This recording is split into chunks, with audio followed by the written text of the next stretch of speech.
umad niya na eh. Papakasin ka pa yung ubad. Yung ubad ang pasin ka pa. Umad ka pa doon. Delikado ba yaw ah? Yung weight, iba na ba yaw ah? Sige, practice. Hindi siya balance eh. Upo muna. Tugaw kay gamin ah. Jay. Ganda. Yan yun, ikapit yung tulad kami. Hindi kita nakatugol na kawayan na. Sa mga kanayanaw.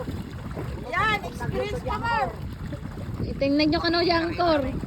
Itinag yung tunata ang kor. Ano, ang kanayanaw. Ano, adan.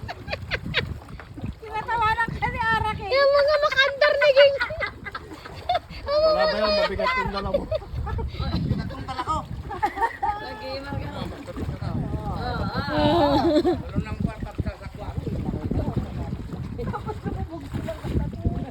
Tawasan. May ano dati angin. Naku, papunta kayo sa kabila. Delikado na yaw. Yay, sige, try.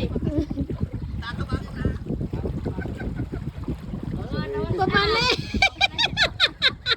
Ibangin. Oh, disting kayo kan dyan. Ang kor, bato. Tinagyan niya ang core. Ay, hindi pa daw. Hindi pa daw. Ang kor, ano muna yung ang kor para hindi tayo. itsura niya. Ulog. Ulong mo na. Ay, yung hinuhuli natin. Abali ka. Ay. Steady. Kaya natin practice. Cellphone nyo. Pag tumawag kayo, pati. Tumata ka ba kung dito yung napayapa yun? Tinatay sila ng hangin. oh. Tinatay sila ng angin. Muna kayo. Tinangay na ng hangin. Di ba yung talagang yung ano eh. Gumagano yung buo eh. Ano?